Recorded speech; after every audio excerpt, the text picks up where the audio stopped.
शिवरायांचे गुरु कोण? रामदास स्वामी की तुकाराम महाराज? शिवरायांचा जन्म 1630चा. 1637ला ते बंगळूर प्रांतात गेलेत, जिजामाता सुद्धा सोबत होत्या आणि 1641ला ते परत आलेत.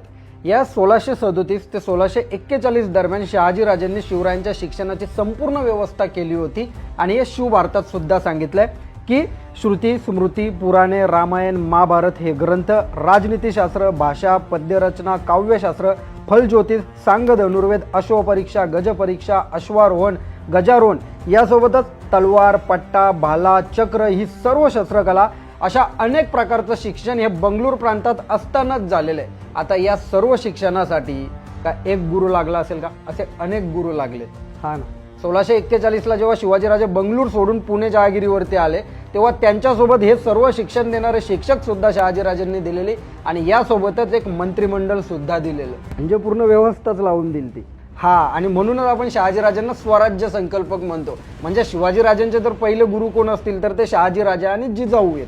अरे मग रामदास स्वामी आणि तुकाराम महाराज कुठे आहेत? शिवरायांच्या कोणत्याच अस्सल कागदपत्रामध्ये या दोघांचा गुरु म्हणून उल्लेख नाहीये. या तिघांचा काल एक समान आहे. तिघे त्यांच्या क्षेत्रामध्ये टॉपचे आहेत, म्हणून आपण यांचा संबंध जोडतो. आणि आपल्या समाजाला एक घाण सवय की सर्व महापुरुष, संत, महंत जे काही असतील ते एकाच चौकटीत बसवायचे आणि यांचा एकमेकांशी संबंध कसा जोडता येईल, मग तो लॉजिकला धरून नसला ना तरी चालेल, पण त्यांना जोडायचाच. अरे राहू द्या ना त्यांना स्वतंत्र. शिवरायांना स्वतंत्र बघा, रामदास स्वामींना स्वतंत्र बघा, जगद्गुरु तुकाराम महाराजांना स्वतंत्र बघा, जगू द्या त्यांना स्वतंत्र. त्यांचा स्वतंत्र अभ्यास करा. का त्यांना एकमेकांमध्ये घुसवायचं आहे आपल्याला? अरे मग रामदास स्वामी आणि तुकाराम महाराजांचे फोटोज येतात ते.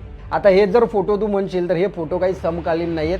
हे नंतर लोकांनी जसं वाटेल त्यांच्या संप्रदायांना, म्हणजे तुकाराम महाराजांचा जो संप्रदाय, वारकरी संप्रदाय, त्यांना वाटलं, त्यांनी हे चित्र असं छापून घेतलं. रामदास स्वामींचे जे काही संप्रदाय त्यांना ते वाटलं म्हणून त्यांनी हे चित्र छापून घेतलं.